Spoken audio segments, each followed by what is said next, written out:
My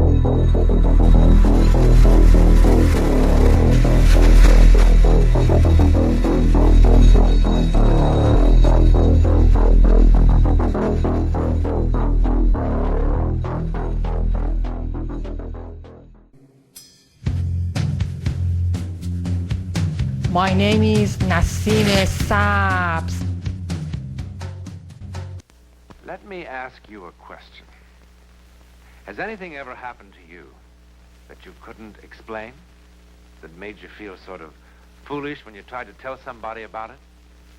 Well, if it has, you have plenty of company, as you'll soon see.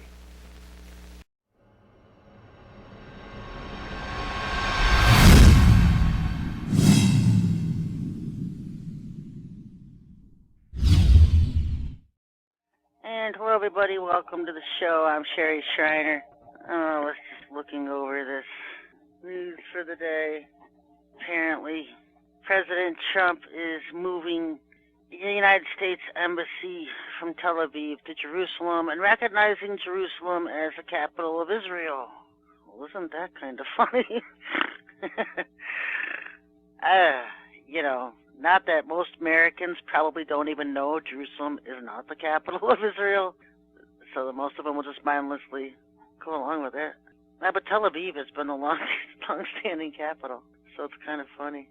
That's like Russians coming over and saying, we're moving our embassy from D.C. to Philadelphia, and we're going to recognize Philadelphia as the capital. Because there's nothing in Jerusalem. Jerusalem is basically a war zone,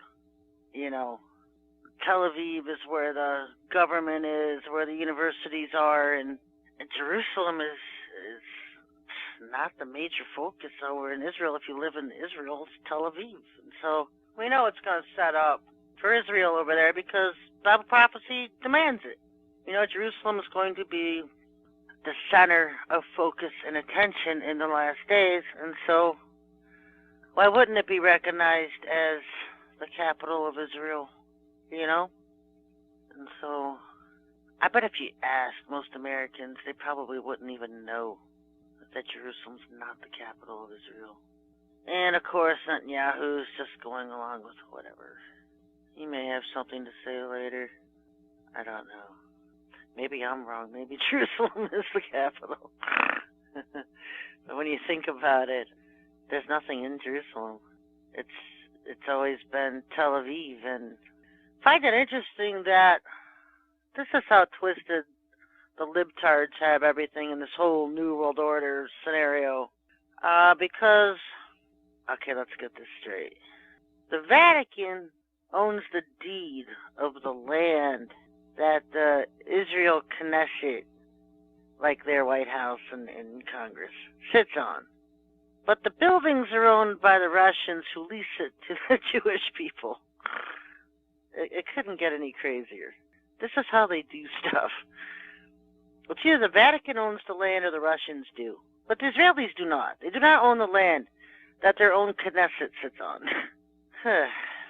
And so, interesting that the whole thing was set up in 1948 by the UN and the Rothschilds so that they could pull together a third world war, which was planned to be in the Middle East, the Jews against the Arabs.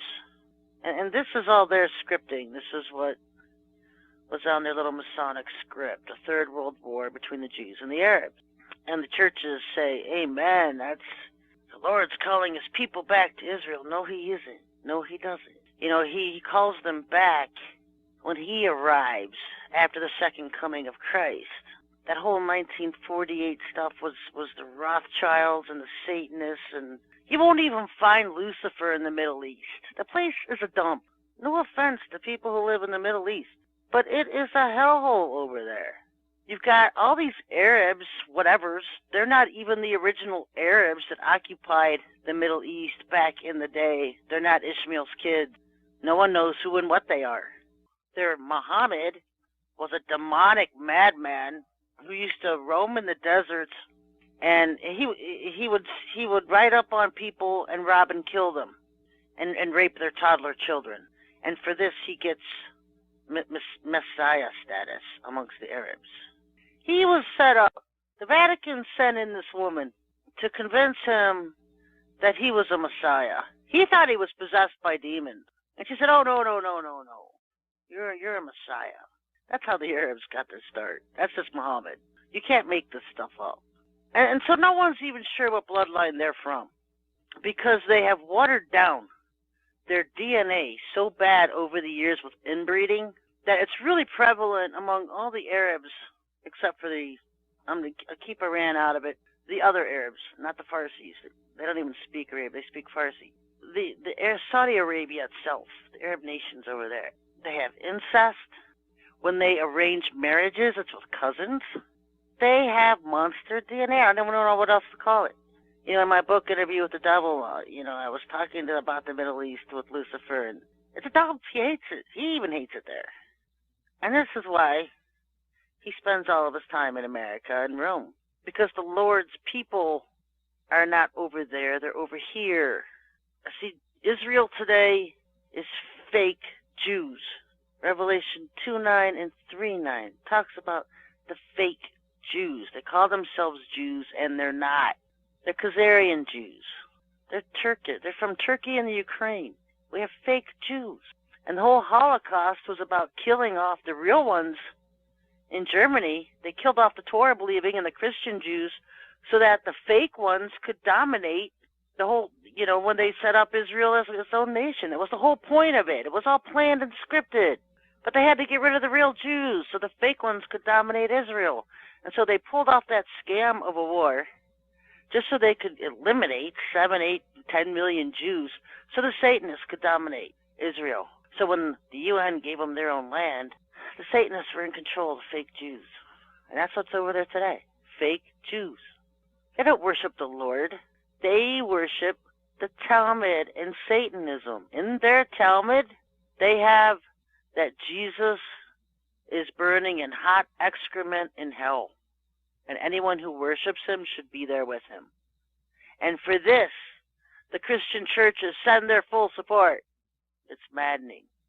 And you can't tell them any different, because when you mention the word Zionism, they think of Jerusalem and rally around the patriotic Christian Bible, land of Jerusalem.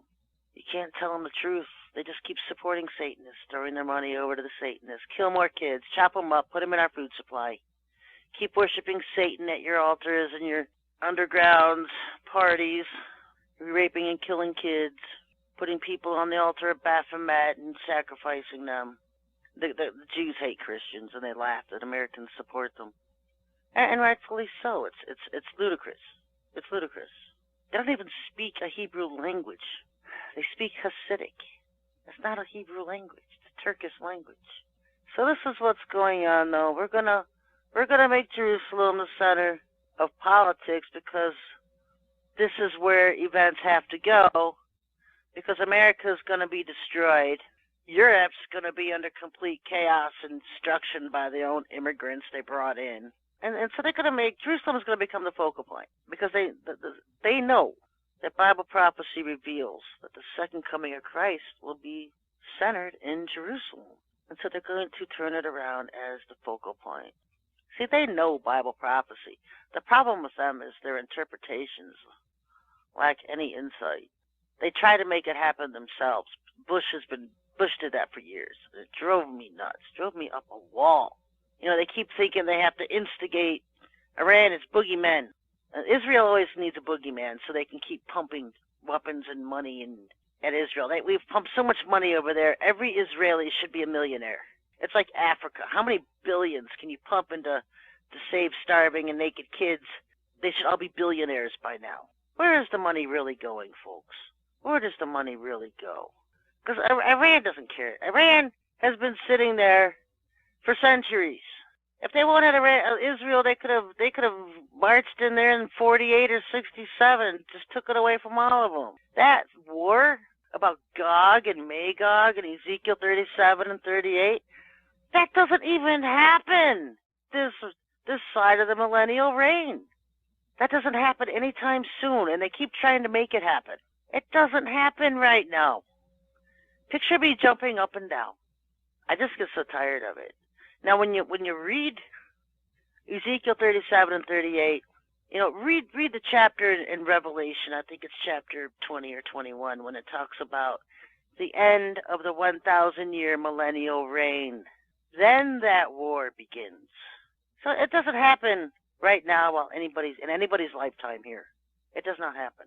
When the Lord returns, the second coming of Christ, and sets up his rule on earth for 1,000 years, his rule will be set up here on earth. Then Satan will be leased from his chains. He's cast into the abyss during this whole 1,000-year reign of Christ on earth. Then he will be leased out of his chains in the abyss, and he will go to Gog and to Magog and to these corners of the earth and bring up a war against Jerusalem. It happens then. It doesn't happen now or any time while any of us are alive here on earth. It's way down the road. So they keep trying to make that war happen. I don't know why. So anyway, back to the setup. All of the nations will move their embassies to Jerusalem because Jerusalem is going to be the focal point for this Sananda when he arrives. Now, he doesn't even want to go to Jerusalem. Nobody does. Nobody wants to go to Jerusalem. It's a dirt bomb over there. There's nothing going on. But the Vatican will be destroyed. America's going to be destroyed. It's going to be the only place he has. Because Sananda represents Christianity. And even though he tries to do this merger of Chrislam with his little Islamic Maitreya buddy, there's going to be the Messiah, the 12th Imam of the Muslims. They'll still need Jerusalem as the focus, and so they're going to have to go over there and make it the focus, because that's just where prophecy, life on earth began there, and it's going to pretty much end there. And so that's just prophecy, folks. And they talk about the temple. They got the churches going on a third temple. Really? The Lord's temple now is not made with hands. His people are the temple. And so any kind of building, why don't they just call it a church? I'm going to build a church. Because a temple with their site of instituting sacrifices, what? Are you going to do that again? I mean, that would be totally blasphemous and a slap in the face to Christianity, because Yahushua was the perfect sacrifice and the final sacrifice for mankind. There could be no other sacrifice for mankind. He has already given us the perfect sacrifice. So anything after that is just blasphemous. But Christians will help pump money over to Israel. Oh, let's build a temple. Satanists and the gullible churches in America who follow them and just think they're being patriotic for biblical reasons. You know, it's the most pagan thing and dumb thing about Christians today is their misplaced patriotisms. They think celebrating Christmas is a patriotic Christian thing. When the Lord spoke through Jeremiah in Jeremiah chapter 10 and said, "Don't be like the pagans. Don't rip up trees and put decorations and lights on them." And what do? In His name, every single year, they get their trees and they decorate them and they put their lights out and their manger scenes, and they think it's being a patriotic towards biblical principles and traditions. He hates it. And you can't tell these Christians anything. They won't wake up out of their stupor. They won't realize they're being led by sons of Satan. The churches aren't filled with sons of God. They're filled with devils. Most Christians, real ones, aren't even in the churches today. There's nothing left of paganisms. Every year we have to go through this garbage.